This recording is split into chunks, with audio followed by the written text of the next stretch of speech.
सबसे कुछ ही देर के बाद देश का बजट पेश किया जाएगा। बता दें कि 11 बजने वाले हैं और 11 बजे बजट भाषण जो है वो शुरू होगा।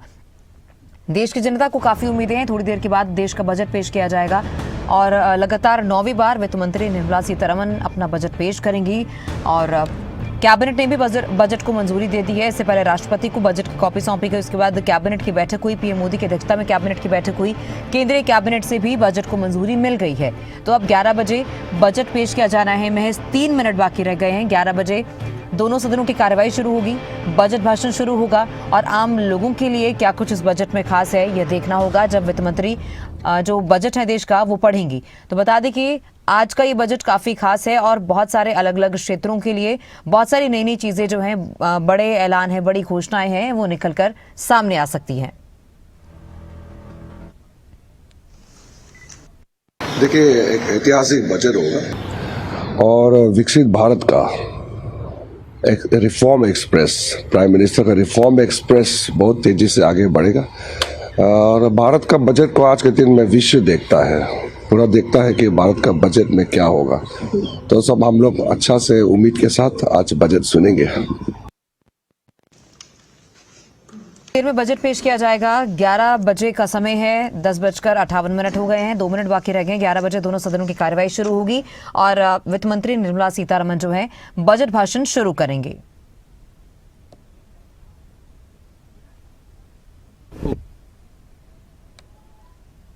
तो ये तस्वीरें हैं, राष्ट्रपति द्रौपदी मुर्मू से भी उन्होंने मुलाकात की, बजट की कॉपी राष्ट्रपति को सौंपी। उसके बाद केंद्रीय कैबिनेट की बैठक हुई, पीएम मोदी ने बैठक की अध्यक्षता की और केंद्रीय कैबिनेट से भी बजट को मंजूरी मिल गई है।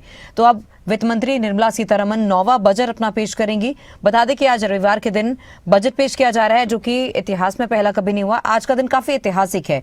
तो सदन की कार्रवाई शुरू होने वाली है। कुछ ही देर के बाद जो है बजट भाषण शुरू किया जाएगा। दोनों सदनों की कार्रवाई शुरू होगी और उसके बाद वित्त मंत्री जो है बजट भाषण पढ़ेंगी। हर क्षेत्र को काफी उम्मीदें हैं, मिडिल क्लास को काफी उम्मीदें हैं, गरीब वर्ग को थोड़ी राहत मिलेगी ऐसी उम्मीद जताई जा रही है। किसके लिए क्या कुछ खास होता है, सोने चांदी के भाव में क्या बदलाव होता है, जो उतार चढ़ाव पिछले 2 से 3 दिनों से देखने को मिल रहा है, इसको लेकर आगे और क्या राहत वाली खबर आती है ये देखना होगा। तो लोकसभा की जो कार्यवाही है अब से कुछ ही पलों के बाद शुरू होने जा रही है। तस्वीरें भी सामने आई हैं, राष्ट्रपति के साथ मुलाकात हुई है वित्त मंत्री की। उसके बाद पीएम मोदी की अध्यक्षता में केंद्रीय कैबिनेट की बैठक हुई। केंद्रीय कैबिनेट से बजट को मंजूरी मिल गई है और अब 11 बजे जब सदन की कार्यवाही शुरू होगी तो वित्त मंत्री जो हैं वो अपना बजट पेश करेंगी। बजट भाषण 11 बजे और 11 बज चुके हैं। बजट भाषण जो है अब शुरू किया जाएगा, लोकसभा की कार्यवाही शुरू होगी। देश की जनता को इस बजट से काफी उम्मीदें हैं। हर क्षेत्र के लिए क्या कुछ बड़े ऐलान, क्या खास जो घोषणाएं हैं वो की जाती हैं, किस क्षेत्र को कितनी राहत दी जाती है, क्या चीजें सस्ती होती हैं, क्या चीजें महंगी होती हैं, इसको लेकर भी जो है सारे देश की निगाहें आज के इस बजट पर टिकी हुई हैं। तो मिडिल क्लास के लिए इस बजट में क्या खास होता है। जो सदन की कार्यवाही है वो शुरू हो चुकी है। ये लाइव तस्वीरें आप देख रहे हैं। देश का बजट आज पेश किया जाना है। आइटम नंबर 1, माननीय वित्त मंत्री Shrimati Nirmala Sitharaman ji. Item number 1। Sir, with your permission, I rise to lay on the table a copy each of the following papers, Hindi and English versions, under Article 281 of the Constitution. Report for 2026 to 2031, Volume 1, Main Report of the 16th Finance Commission.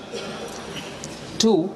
Report for 2026-2031, Volume 2, Annexures of the 16th Finance Commission.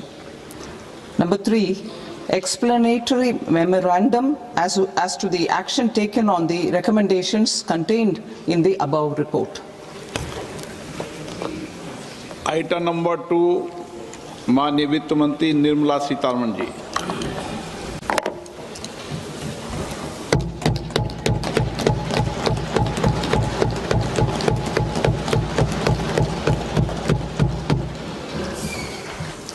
Honorable Speaker, sir, on the sacred occasion of Magh Purnima and the birth anniversary of Guru Ravidas, I present the budget for the year 2026-2027. Since we assumed office 12 years ago, India's economic trajectory has been marked by stability, fiscal discipline, sustained growth, and moderate inflation. This is the result of conscious choices we have made, even in times heightened uncertainty and disruption. Our government, led by Honorable Prime Minister Modi, has decisively and consistently chosen action over ambivalence, reform over rhetoric, and people over populism. We have pursued far-reaching structural reforms, fiscal prudence and monetary stability, whilst maintaining a strong thrust on public investment. Keeping Atmanirbharta as a lodestar, we have built domestic manufacturing capacity, energy security, and reduced critical import dependencies. Simultaneously, we have ensured that citizens benefit from every action of the government, undertaking reforms to support employment generation, agricultural productivity, household purchasing power, and universal services to people. These measures have delivered a high growth rate of around 7% and helped us make substantial strides in poverty reduction and improvement in the lives of our people. Today, we face an external environment in which trade and multilateralism are imperiled and access to resources and supply chains are disrupted. New technologies are transforming production systems while sharply increasing demands on water, energy, and critical minerals. India will continue to take confident steps towards Vikasit Bharat, balancing ambition with inclusion. As a growing economy with expanding trade and capital needs, India must also remain deeply integrated with global markets, exporting more and attracting stable long-term investment. As I begin Part A, I want to express my gratitude to the people for standing firmly with us as we forge our way together towards becoming one of the largest economies of the world.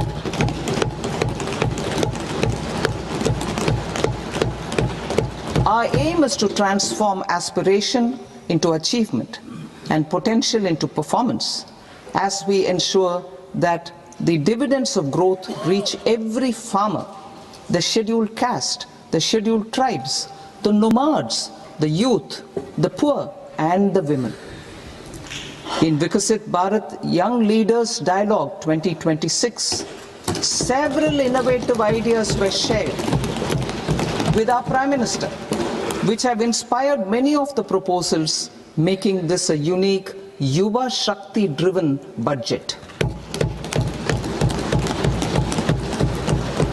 Our government's sankalp is to focus on our poor, underprivileged, and the disadvantaged. To deliver on this sankalp, and given that this is the first budget prepared in Kartavya Bhavan, we are inspired by three Kartavya. Our first Kartavya is to accelerate and sustain economic growth by enhancing productivity and competitiveness and building resilience to volatile global dynamics. Our second Kartavya is to fulfill aspirations of our people and build their capacity, making them strong partners in India's path to prosperity. Our third Kartavya, aligned with our vision of Sabka Saath, Sabka Vikas, is to ensure that every family, community, region, and sector has access to resources, amenities, and opportunities for meaningful participation. This threefold approach requires a supportive ecosystem. The first requirement is to sustain the momentum of structural reforms, continuous, adaptive and forward-looking. Second, a robust and resilient financial sector is central to mobilizing savings, allocating capital efficiently and managing risks. Third, cutting-edge technologies, including AI applications, can serve us as force multipliers for better governance. Reform Express. Our government has undertaken comprehensive reforms towards creating employment, boosting productivity, and accelerating growth. After the Prime Minister's announcement on Independence Day in 2025, over 350 reforms have been rolled out. This includes GST simplification, notification of labor codes, and rationalization of mandatory quality control orders. High-level committees have been formed, and in parallel, the central government is working with the state governments on deregulation and reducing compliance requirements. The Reform Express is well on its way and will maintain its momentum to help us fulfill our kartavya. I now move to specific proposals.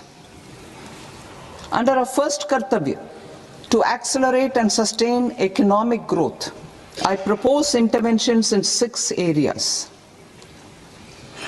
1.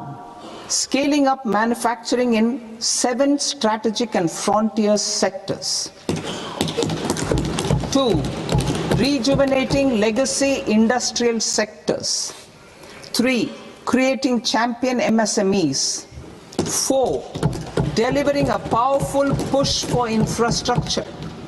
5. Ensuring long-term security and stability. And 6. Developing city economic regions. Scaling up of manufacturing in 7 strategic and frontier sectors. Biopharma Shakti, meaning biopharma strategy for health advancement through knowledge, technology and innovation. India's disease burden is observed to be shifting towards non-communicable diseases like diabetes, cancer and autoimmune disorders. Biologic medicines are key to longevity and quality of life at affordable costs. To develop India as a global biopharma manufacturing hub,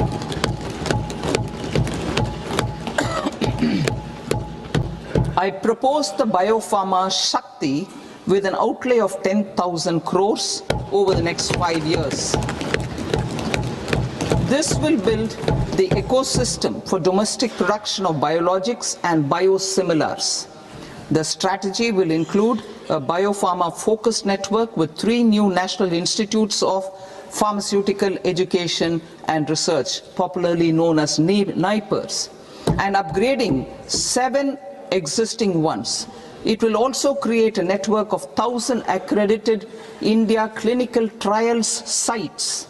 We propose to strengthen the Central Drug Standard Control Organization to meet global standards and approve timeframes through and approval timeframes through a dedicated scientific review cadre and specialists.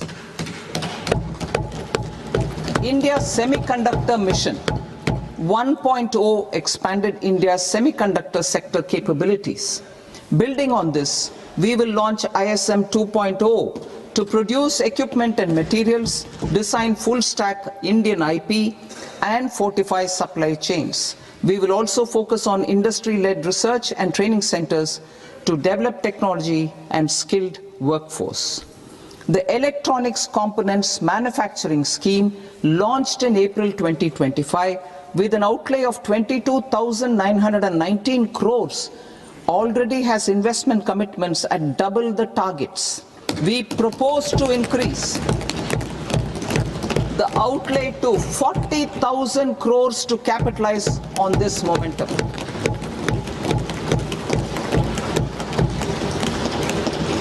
A scheme for rare earth permanent magnets was launched in 2025 November. We now propose to support the mineral-rich states of Odisha, Kerala, Andhra Pradesh and Tamil Nadu to establish dedicated rare earth corridors to promote mining, processing, research and manufacturing. To enhance domestic chemical production and reduce import dependency, we will launch a scheme to support states in establishing 3 dedicated chemical parks through challenge route on a cluster-based plug-and-play model. Strong capital goods.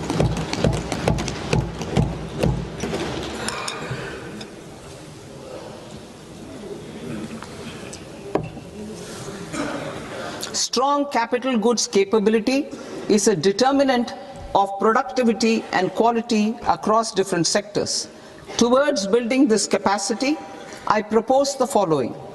High-tech tool rooms will be established by central public sector enterprises at 2 locations as digitally enabled automated service bureaus that locally design, test and manufacture high-precision components at scale and at lower cost.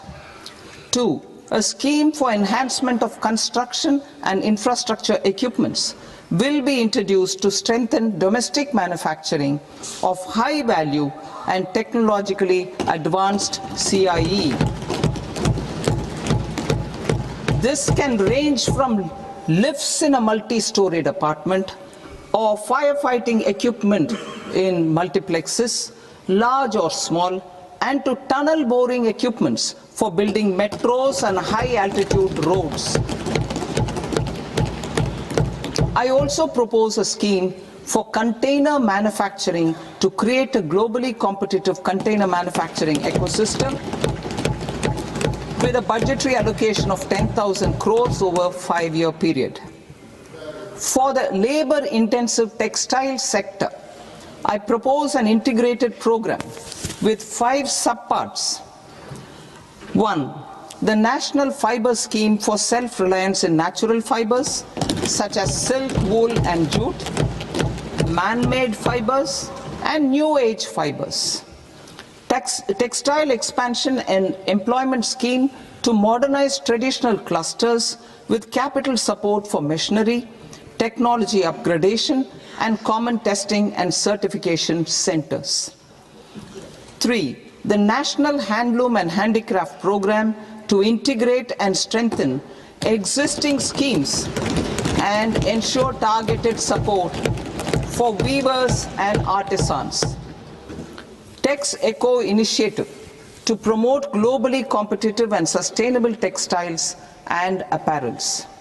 Samarth 2.0 to modernize the upgrade the textile skilling ecosystem through collaboration with industry and academic institutions. Further, I propose to set up mega textile parks in challenge mode. They can also focus on bringing value addition to technical textiles. I propose to launch the Mahatma Gandhi Gram Swaraj initiative to strengthen khadi, handloom and handicrafts. This will help in global market linkage and branding. It will streamline and support training, skilling, quality of process and production. This will benefit our weavers, village industries, one district, one product ODOP initiative and also our rural youth. India has the potential to emerge as a global hub for high quality, affordable sports goods. I propose a dedicated initiative for sports goods that will promote manufacturing, research and innovation in equipment design as well as material sciences. Rejuvenation of legacy industrial clusters. I propose to introduce a scheme to revive 200 legacy industrial clusters to improve their cost competitiveness and efficiency through infrastructure and technology upgradation.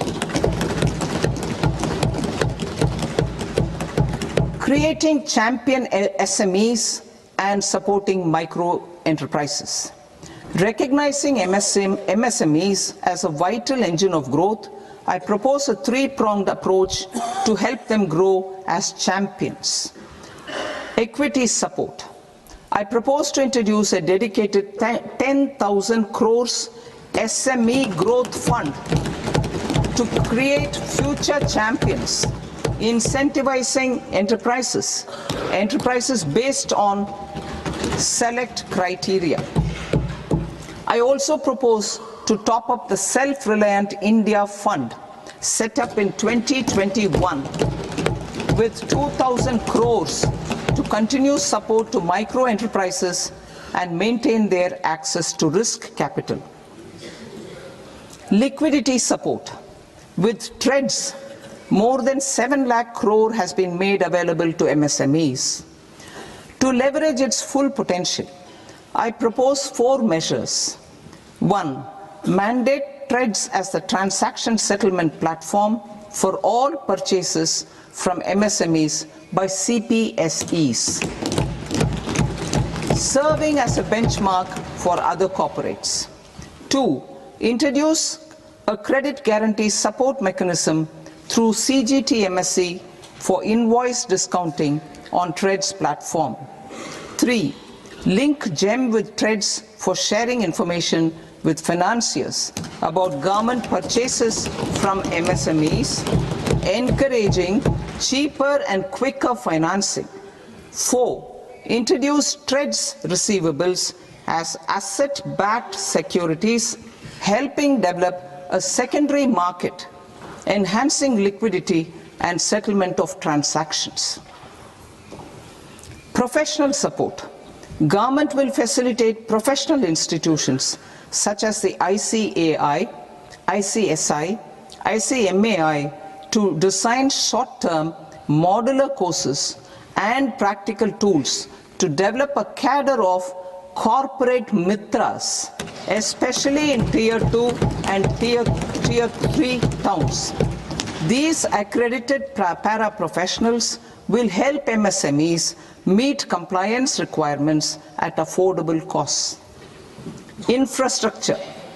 During this past decade, our government has undertaken several initiatives for large-scale enhancement of public infrastructure, including through new financing instruments such as Infrastructure Investment Trust (InvITs) and Real Estate Investment Trust (REITs), and institutions like NIIF and NABFID.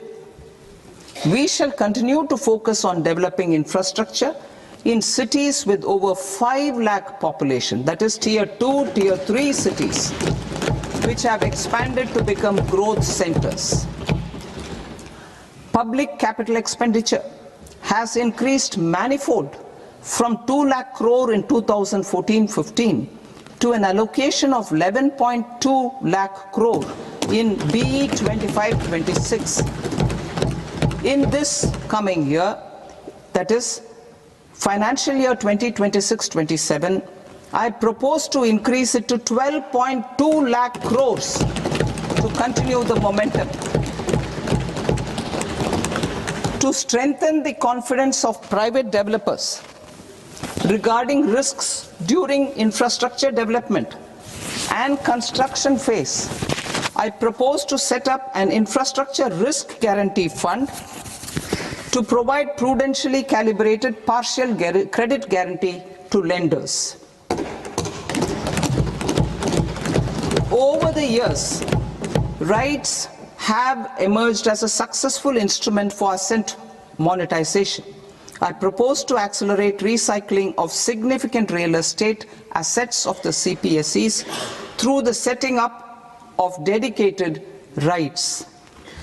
To promote environmentally sustainable movement of cargo, I propose to 1. Establish new dedicated freight corridors connecting Dankuni in the east to Surat in the west. Operationalize 20 new national waterways over the next 5 years. Starting with National Waterways 5 in Orissa to connect mineral-rich areas of Talcher and Angul and industrial centers like Kalinga Nagar to the ports of Paradeep and Dhamra. Training institutes will be set up as regional centers of excellence for development of required manpower for these waterways. This will benefit youth in the entire stretch of the waterways to train and acquire skills. Further, a ship repair ecosystem catering to inland waterways will also be set up at Varanasi and Patna. And C, launch a coastal cargo promotion scheme for incentivizing a modal shift from rail to road to increase the share of inland waterways and coastal shipping from 6% to 12% by 2047. To enhance last mile and remote connectivity and promote tourism, I propose to give incentives to indigenize manufacturing of seaplanes.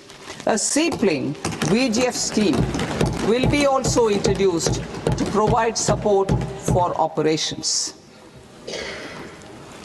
Carbon capture, utilization and storage. Aligning with the roadmap launched in December 2025, the carbon capture,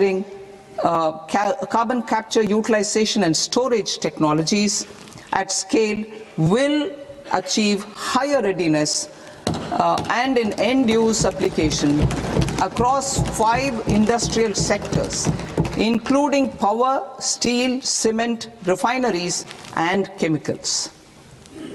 An outlay of 20,000 crore is proposed over the next 5 years for this purpose. City economic regions.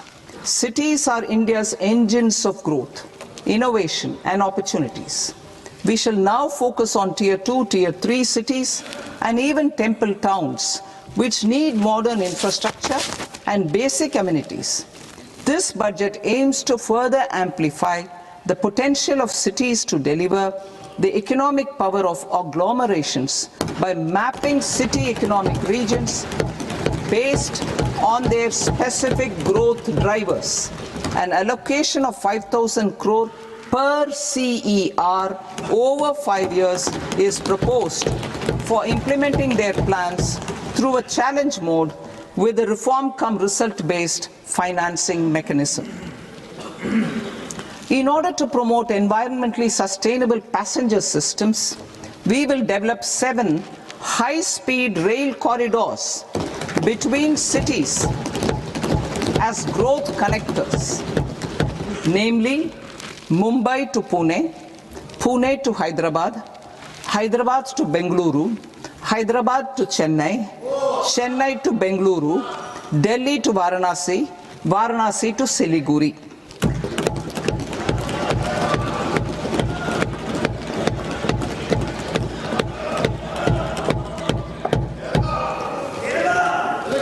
Financial sector.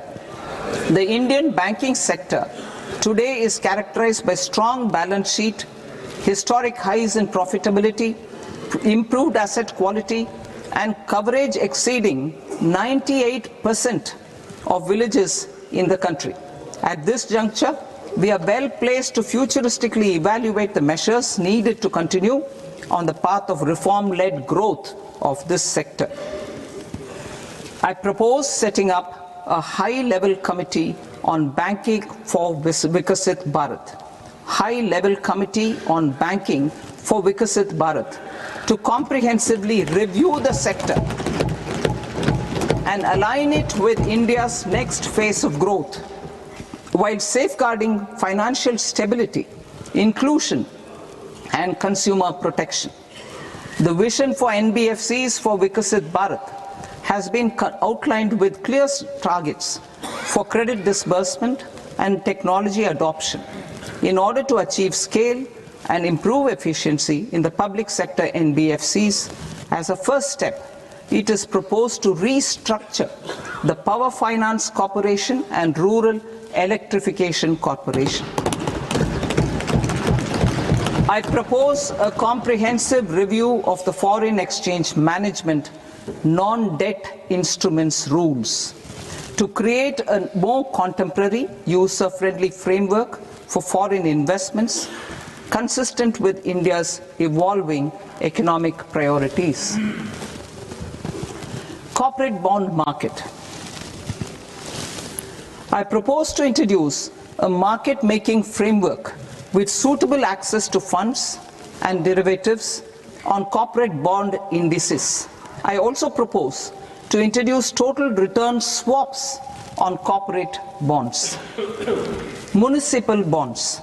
To encourage the issuance of municipal bonds of higher value by larger cities, I propose an incentive of 100 crore rupees for a single bond issuance.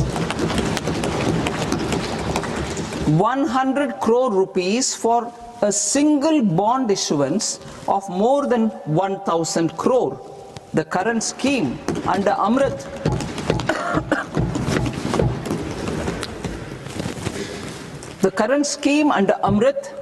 which incentivizes issuances up to 200 crores only, will also continue to support smaller and medium towns. That will also continue to support the smaller and medium towns. Ease of doing business. Individual persons resident outside India, PROI, will be permitted to invest in equity instruments of listed Indian companies through the portfolio investment scheme. It is also proposed to increase the investment limit for an individual PROI under the scheme from 5% to 10%, with an overall investment limit for all individual PROIs to 24% from the current 10%. Emerging technologies including AI. 21st century is technology driven. Adoption of technology is for the benefit of all people. Farmers in the field, women in STEM, youth keen to upskill, and Divyangjan to access newer opportunities. The government has taken several steps to support new technologies through AI Mission, National Quantum Mission, Anusandhan National Research Fund, and Research and Development and Innovation Fund. Our second kartavya is to fulfill aspirations and build capacities. Close to 25 crore individuals have come out of multi-dimensional poverty through a decade of our government's sustained and reform-oriented efforts.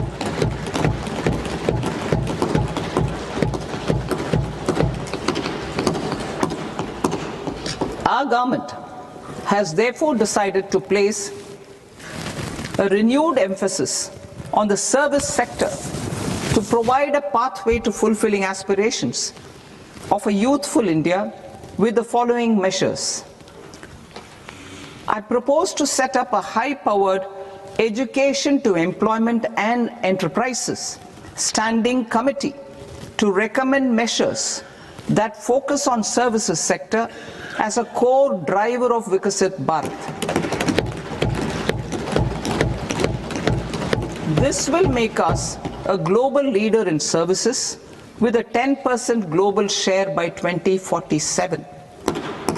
The committee will prioritize areas to optimize the potential for growth, employment, and exports.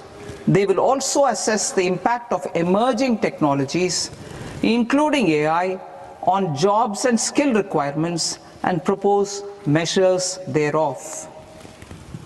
To create a range of skilled career pathways, a new range of skilled career pathways for our youth, I propose interventions in the following sectors. Health. Existing institutions for allied health professionals will be upgraded and new AHP institutions established in private and government sectors. This will cover 10 selected disciplines, including optometry, radiology, anesthesia, OT technology, applied psychology and behavioral health, and add 1 lakh AHPs over the next 5 years. A strong care system covering geriatric and allied care services will be built. A variety of NSQF-aligned programs will be developed to train multi-skilled caregivers, combining core care and allied skills such as wellness, yoga, and operation of medical assistive devices. In the coming year, 1.5 lakh caregivers will be trained.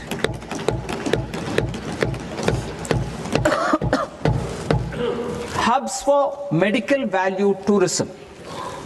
To promote India as a hub for medical tourism services, I propose to launch a scheme to support states in establishing 5 regional medical hubs in partnership with the private sector.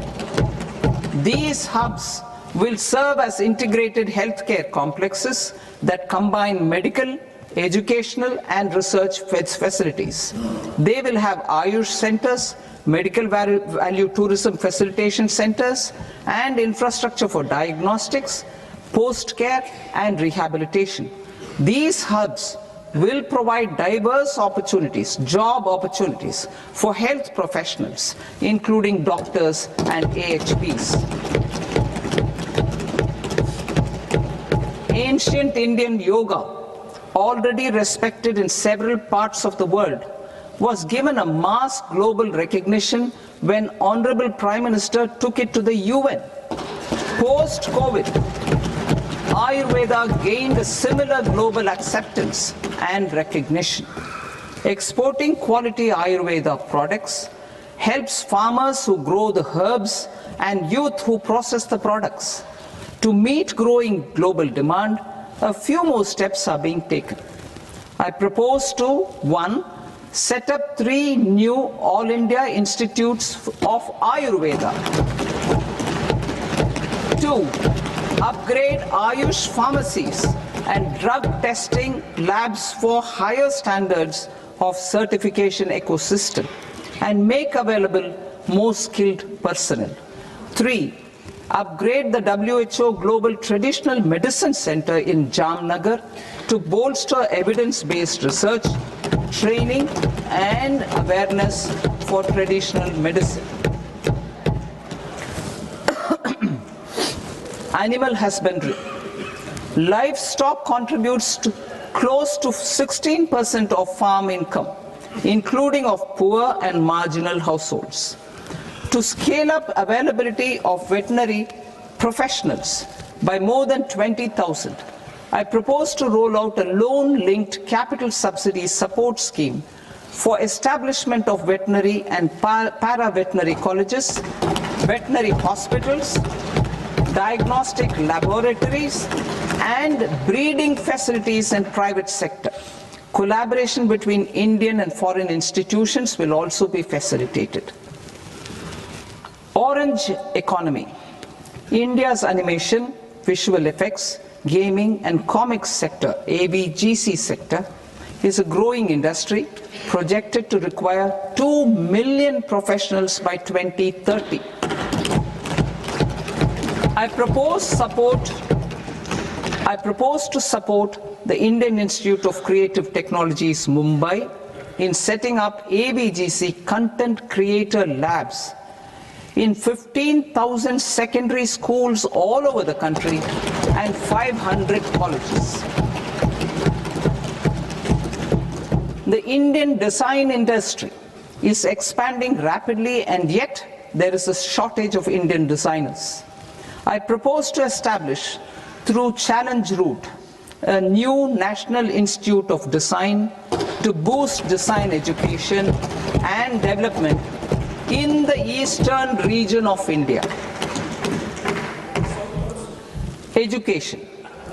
Our government will support states through challenge route in creating 5 university townships in the vicinity of major industrial and logistics corridors. These planned academic zones will host multiple universities, colleges and research institutions, skill centers and residential complexes. In higher education, STEM institutions, prolonged hours of study and laboratory work pose some challenges for girl students. Through VGF, Viability Gap Funding and capital support, one girls' hostel will be established in every district.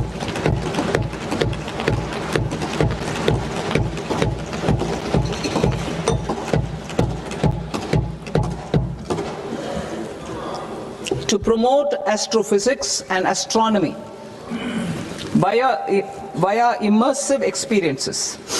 4 telescope infrastructure facilities will be set up or upgraded.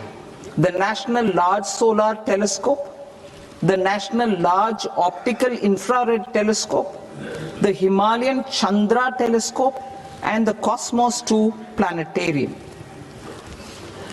Tourism.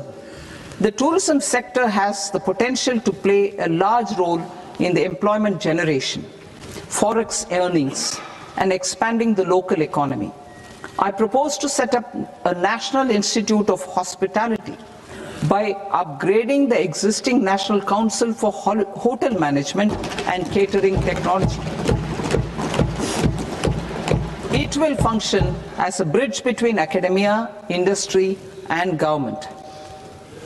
I also propose a pilot scheme for upskilling 10,000 guides in 20 iconic tourist sites through a standardized, high-quality, 12-week training course in hybrid mode in collaboration with the Indian Institute of Management. A national destination digital knowledge grid will be established to digitally document all places of significance, cultural, spiritual, and heritage. This initiative will create a new ecosystem of jobs for local researchers, historians, content creators, and technology partners. India has the potential and opportunity to offer world-class trekking and hiking experience. We will develop ecologically sustainable mountain trails in Himachal Pradesh, Uttarakhand, and Jammu Kashmir. Also in Araku Valley in the Eastern Ghats and Podigai Malai in the Western Ghats.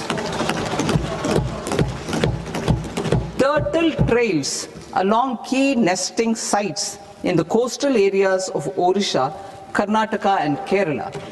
And 3 bird watching trails along the Pulikat Lake in Andhra Pradesh, Tamil Nadu. It's on the border. Under the visionary leadership of Honorable Prime Minister, we established the International Big Cat Alliance in 2024. This year, India is hosting the first ever Global Big Cat Summit, where heads of governments and ministers from 95 range countries will deliberate on collective strategies for conservation. Heritage and culture tourism. I propose to develop 15 archaeological sites, including Lothal, Dolavira, Rakhi Gadi, Adichanallur, Saranath, Hastinapur, and Leh Palace into vibrant experiential cultural destinations. Excavated landscapes will be open to the public through curated walkways. Immersive storytelling skills and technologies will be introduced to help conservation labs, interpretation centers, and guides. The sports sector provides multiple means of employment, skilling and job opportunities.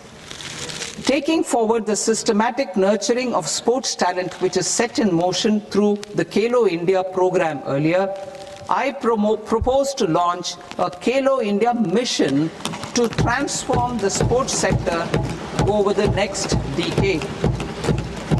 The mission will facilitate an integrated talent development pathway supported by training centers which are foundational, intermediate and elite levels. B, systematic development of coaches and support staff. C, integration of sports science and technology. D, competitions and leagues to promote sports culture and provide platforms. And E, development of sports infrastructure for training and competition. Our third Kartavya aligns with our vision of Sabka Saath Sabka Vikas towards Vikasit Bharat. This requires targeted efforts for 1. Increasing farmer incomes through productivity enhancement and entrepreneurship, with special attention to small and marginal farmers. B. Empowering Divyangjan through access to livelihood opportunities, training and high quality assistive devices. C. Empowering the vulnerable to access mental health and trauma care. D. Focus on the Purvodaya states and the Northeast region to accelerate development and employment opportunities. Fisheries. We will undertake initiatives for integrated development of 500 reservoirs and Amrit Sarovars. 2. Strengthen the fisheries value chain in coastal areas and enable market linkages involving startups and women-led groups together with fish farmer producer organizations. Animal husbandry. To provide quality employment opportunities in rural and peri-urban areas, we will support the animal husbandry sector in entrepreneurship development through A. A credit-linked subsidy program. B. Scaling up and modernization of livestock enterprises. C. Enhanced creation of livestock, dairy and poultry.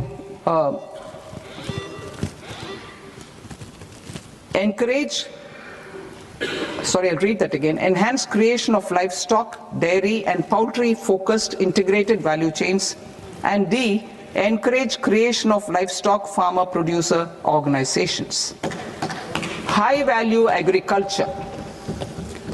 To diversify farm outputs, increase productivity, enhance farmers' incomes and create new employment opportunities, we will support high value crops such as coconut, sandalwood, cocoa, cashew in the coastal areas, agar trees in northeast, and nuts such as almonds, walnuts and pine nuts in our hilly regions. These, all of them, will be supported. India is the world's largest producer of coconuts. About 30 million people, including nearly 10 million farmers, depend on coconuts for their livelihood. To further enhance competitiveness in coconut production, I propose a coconut promotion scheme to increase production and enhance productivity through various interventions, including replacing and non-productive trees with new saplings or plants or varieties in major coconut growing states. A dedicated program is proposed for Indian cashew and cocoa to make India self-reliant in raw cashew and coconut production and processing, enhance export competitiveness, and transform Indian cashew and Indian cocoa into premium global brands by 2030. Sandalwood. Sandalwood is closely linked to India's social and cultural heritage. Our government will partner with state governments to promote focused cultivation and post-harvest processing to restore the glory of the Indian sandalwood ecosystem, to rejuvenate old, low-yielding orchards and expand high-density cultivation of walnuts, almonds and pine nuts, we will support a dedicated program to enhance farmer incomes and in bringing value addition by engaging youth. Bharat Vistar, that is virtually integrated system to access agricultural resources. I propose to launch Bharat Vistar, a multilingual AI tool that shall integrate the AgriStack portals and the ICAR package on agricultural practices with AI systems. This will enhance farm productivity, enable better decisions for farmers, and reduce risk by providing customized advisory support. She Marts for rural women-led enterprises. Building on the success of Lakpati Didi program, I propose to help women take the next step from credit-linked livelihoods to being owners of enterprises. Self-help entrepreneur, She Marts will be set up as community-owned retail outlets within the cluster-level federations through enhanced and innovative financing instruments. Empowering Divyangjan. Divyangjan Kaushal Yojana. Information technology, AVGC sectors, hospitality and food and beverages sectors often offer task-oriented and process-driven roles which are suitable for Divyangjan. We will ensure dignified livelihood opportunities through industry-relevant and customized training specific to each Divyangjan group. Divyang Sahara Yojana. Timely access to high-quality assistive devices for all eligible Divyangjan is a fundamental need. I propose to 1. Support the Artificial Limbs Manufacturing Corporation of India, Alimco, to set up and to scale up production of assistive devices, invest in R&D and AI integration, strengthen PM Divyasha Kendras, and support setting up of assistive technology marts as modern retail style centers where Divyangjan and senior citizens can see, try and purchase assistive products. Reaffirming our commitment to mental health and trauma care. There are no national institutes for mental health care in North India. We will therefore set up a NIMHANS 2 and also upgrade national mental health institutes in Ranchi and in Tezpur as regional apex institutions. Emergencies expose families, particularly the poor and vulnerable, to unexpected expenditure. We will strengthen and increase these capacities by 50% in district hospitals by establishing emergency and trauma care centers. Focus on Purvodaya states and northeastern regions. Purvodaya.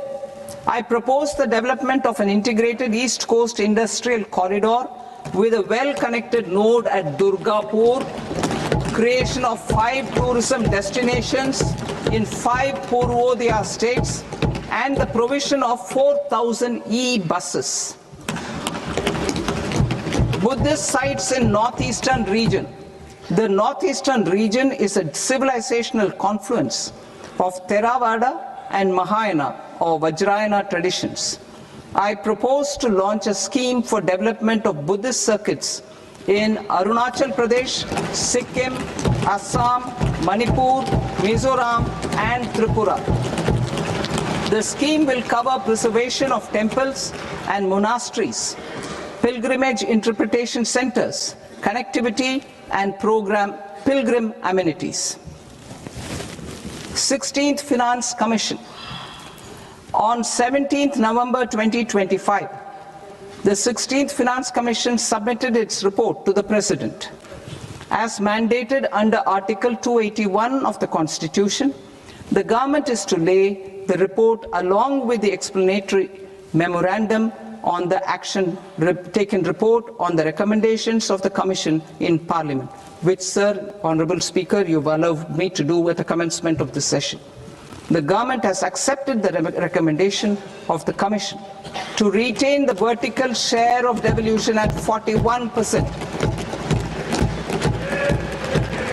As recommended by the Commission, I have provided 1.4 lakh crores of rupees to the states for the year 2026-2027 as Finance Commission grants. These include rural and urban local body and disaster management grants.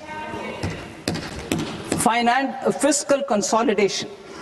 Government has been delivering on our fiscal commitments consistently without compromising on social needs. To strive towards accepted standards of fiscal management in Budget 25-26, I had indicated that the central government would target reaching a debt to GDP ratio of 50 plus or minus 1% by 2030-31.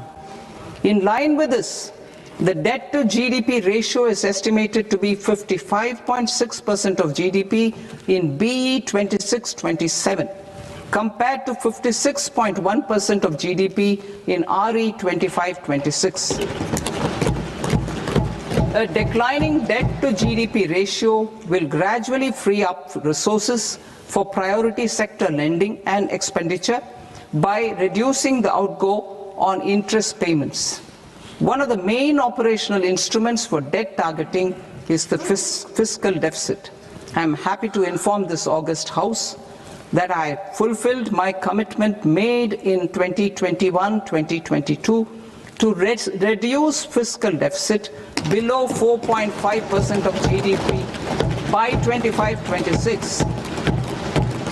In RE 25-26, the fiscal deficit has been estimated at par with BE of 2025-26 at 4.4% of GDP.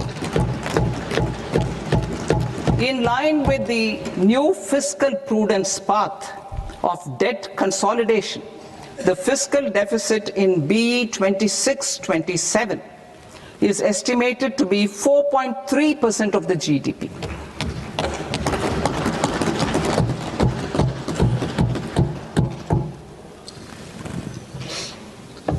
The revised estimates of the non-debt receipts are 34 lakh crore rupees, of which the centre's net tax receipts are 26.7 lakh crore. The revised estimate of the total expenditure is 49.6 lakh crore rupees, of which the capital expenditure is about 11 lakh crores. Budget estimates 2026 to 2027. Coming to 26-27, the non-debt receipts and the total expenditure are estimated as 36.5 lakh crore and 53.5 lakh crore respectively. The centre's net tax receipts are estimated at 28.7 lakh crore rupees. To finance the fiscal deficit, the net market borrowings from dated securities are estimated at 11.7 lakh crore rupees. The balance financing is expected to come from small savings and other sources. The gross market borrowings are estimated at 17.2 lakh crore rupees. I'll now move to Part B. Part B, direct taxes.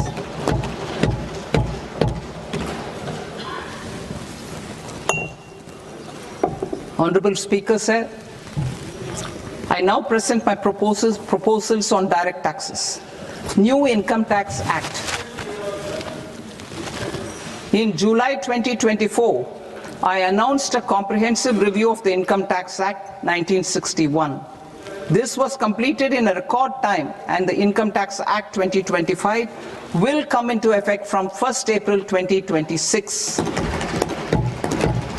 The simplified income tax rules and forms will be notified shortly, giving adequate time to taxpayers to acquaint themselves with its requirements. The forms have been redesigned such that ordinary citizens can comply without difficulty. Ease of living. I propose that any interest awarded by the Motor Accident Claims Tribunal to a natural person will be exempt from income tax, and any TDS on this account will be done away with. I propose to reduce TCS rate on the sale of overseas tour program package from the current 5% and 20% to 2% without any stipulation of amount. I propose to reduce TCS rate for pursuing education and for medical purposes under the Liberalized Remittance Scheme, popularly known as LRS, from 5% to 2%. Supply of manpower services is proposed to be specifically brought within the ambit of payment to contractors for the purpose of TDS to avoid ambiguity. Thus, TDS on these services will be at the rate of either 1% or 2% only.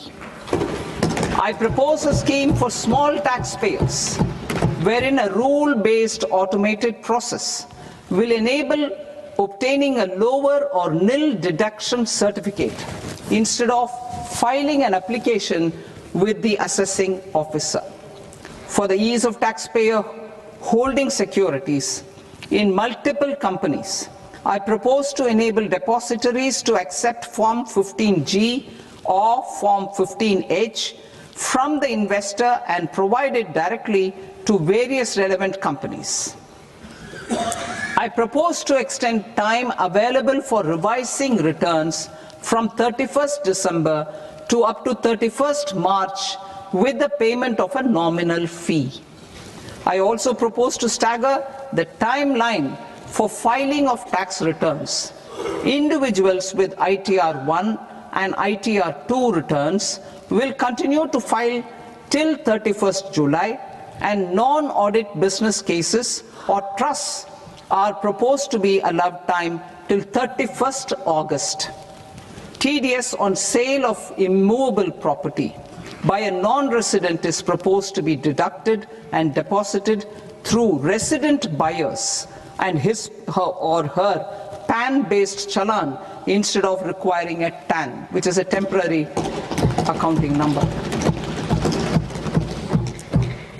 To address practical issues of small taxpayers like students, young professionals, tech employees, relocated NRIs, and such others, I propose to introduce a one-time 6-month foreign asset disclosure scheme for these taxpayers to disclose income or assets below a certain size.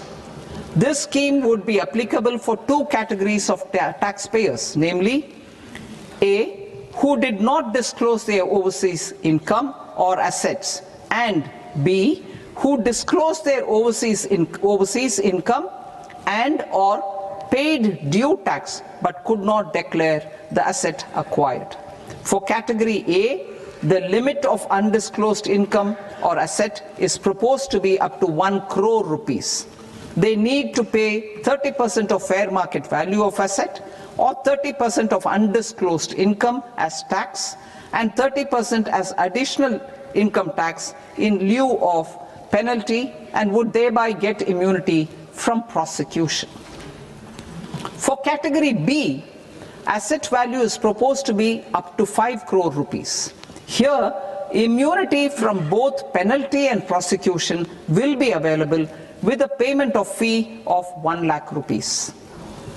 Rationalizing penalty and prosecution. Multiplicity of proceedings are hindrance to the ease of doing business. I propose to integrate assessment and penalty proceedings by way of a common order for both. There will be no interest liability on the taxpayer on the penalty amount for the period of appeal before the first appellate authority, irrespective of the outcome of appeal process. Further,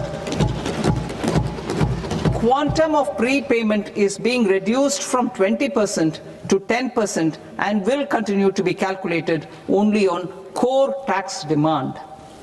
As an additional measure for reducing litigation, I propose to allow taxpayers to update their returns even after reassessment proceedings have been initiated, and an additional 10% tax rate over and above the rate applicable for the relevant year. The assessing officer will then use only this updated return in his proceedings. There is already a framework for immunity from penalty and prosecution in the cases of underreporting. I propose to apply this framework for immunity to misreporting too. However, in such a case, the taxpayer will need to pay 100% of the tax amount as an additional income tax over and above the tax and interest due. Penalties for certain technical defaults, such as failure to get accounts audited, non-furnishing of transfer pricing audit report, and default in furnishing statement for financial transactions, are proposed to be converted into fee.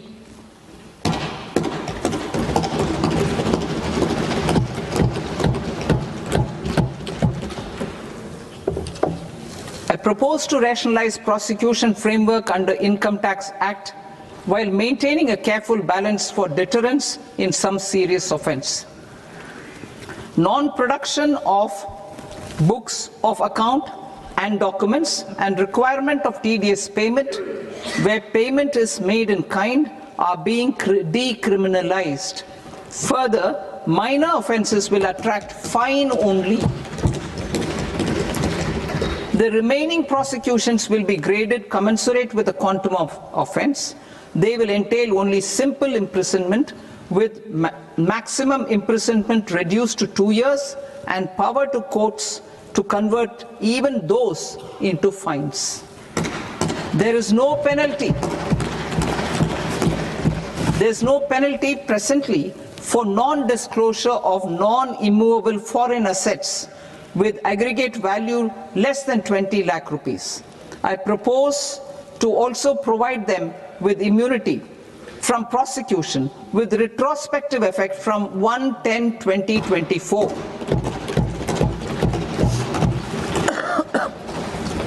Cooperatives. Deduction is already allowed to a primary cooperative society engaged in supplying milk, oilseeds, fruits or vegetables raised or grown by its members. I propose to extend this deduction to also include supply of cattle feed and cotton seed produced by its members. I propose to allow inter-cooperative society dividend income as deduction under the new tax regime to the extent it is further distributed to its members. I further propose to allow exemption for a period of 3 years to dividend income received by a notified national cooperative federation on their investments made in companies up to 31/1/2026.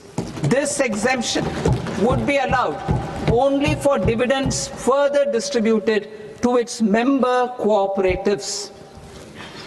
Supporting IT sector as India's growth engine.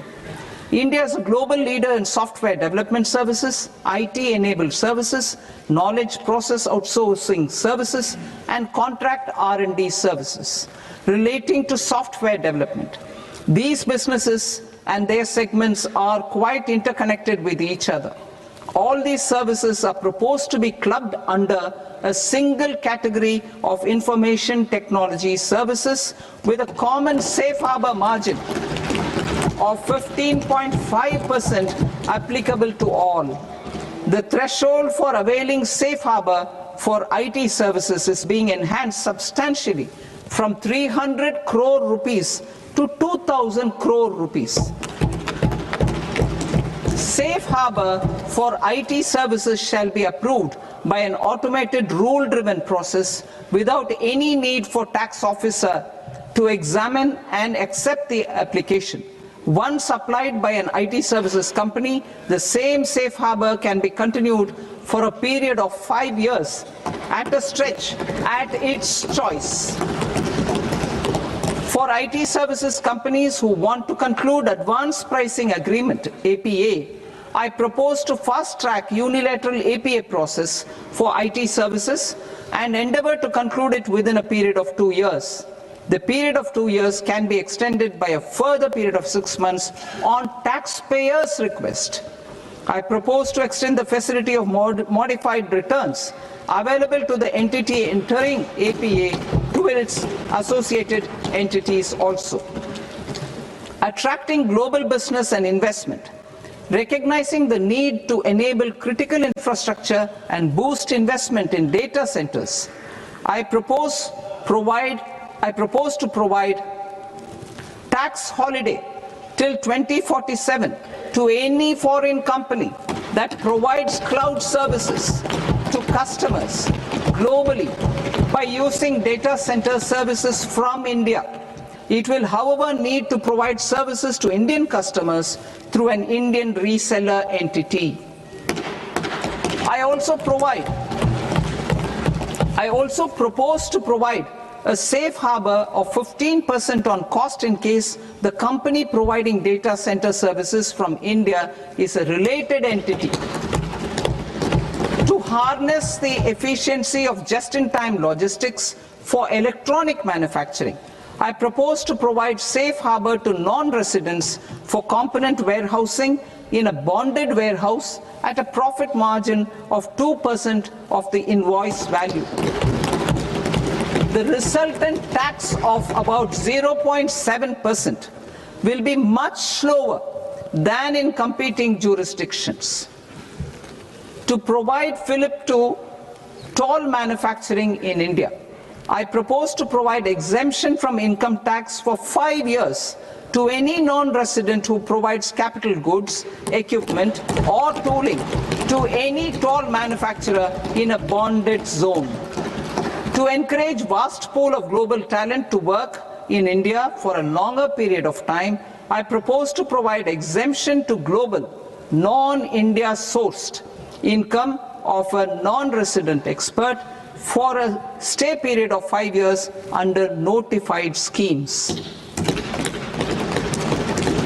I propose to provide exemption from minimum alternate tax, the MAT, to all non-residents who pay tax on presumptive basis. Tax administration. I propose to constitute a joint committee of Ministry of Corporate Affairs and Central Board of Direct Taxes for incorporating the requirements of income computation and disclosure standards, the ICDS, in the Indian Accounting Standards Ind AS itself.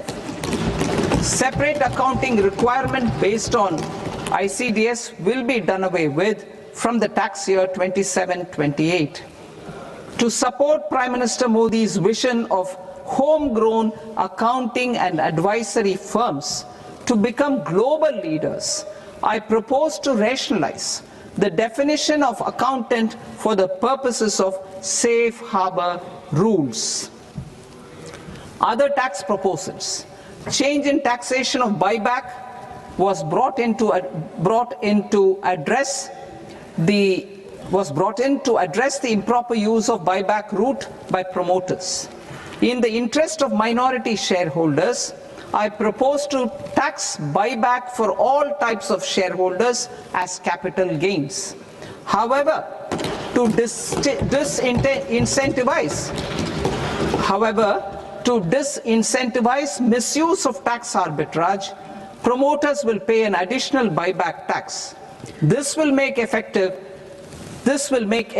tax 22% for corporate promoters. For non-corporate promoters, the effective tax will be 30%. TCS rate for sellers of specific goods, namely alcoholic liquor, scrap and minerals, will be rationalized to 2%, and that on tendu leaves will be reduced from 5% to 2%. I propose to raise the STT on futures to 0.05% from the present 0.02%. STT on options premium and exercise of options are both proposed to be raised to 0.15% from the present rate of 0.1% and 0.125% respectively. We reformed the taxation landscape for corporates in 2019 by providing them a simplified regime with lower tax rate so that they could productively focus on business rather than on claim of deductions and exemptions. To encourage companies to shift to the new regime, set off of brought forward MAT credit, minimum alternate tax credit, is proposed to be allowed to companies only in the new regime. Set off using available MAT credit is proposed to be allowed to an extent of 1/4 of the tax liability in the new regime. MAT is proposed to be made final tax, so there will be no further credit accumulation from 1st April 2026. In line with this change, the rate of final tax is being reduced to 14% from the current MAT rate of 15%. The brought forward MAT credit of taxpayers accumulated till 30th March 2026 will continue to be available to them for set off as above. Indirect taxes. I shall now take up proposals related to indirect taxes. My proposals for customs and central excise aim to further simplify the tariff structure, support domestic manufacturing, promote export competitiveness, and correct inversion in duty. To continue weeding out long continuing customs duty exemptions, I propose to remove certain exemptions on items which are being manufactured in India or where the imports are negligible. Similarly, to further simplify the process of ascertaining the rate of duty applicable on a particular item, I propose to incorporate certain effective rates in various customs notifications to the tariff schedule itself. I shall now take up sector-specific proposals. Promotion of exports of marine, leather, and textile products. I propose to increase the limit for duty-free imports of specified inputs used for processing seafoods for export from the current 1% to 3% of FOB value of the previous year's export turnover. I also propose to allow duty-free imports of specified inputs, which is currently available for exports of leather or synthetic footwear, to exports of shoe uppers as well. I propose to extend the time period for export of final product from the existing 6 months to 1 year for exporters of leather or textile garments, leather or synthetic footwear, and other leather products. Energy transition and security. I propose to extend the basic customs duty exemption given to capital goods used for manufacturing lithium-ion cells for batteries to those used for manufacturing lithium-ion cells for battery energy storage systems also. I propose to exempt basic customs duty on import of sodium antimonate for use in manufacture of solar glass. Nuclear power. I propose to extend the existing basic customs duty exemption on imports of goods required for nuclear power projects till the year 2035 and expand it for all nuclear plants irrespective of their capacity. Critical minerals. It is proposed to provide basic customs duty exemption to the import of capital goods required for the processing of critical minerals in India. Biogas blended CNG. I propose to exclude the entire value of biogas while calculating the central excise duty payable on biogas blended CNG. Civil and defense aviation.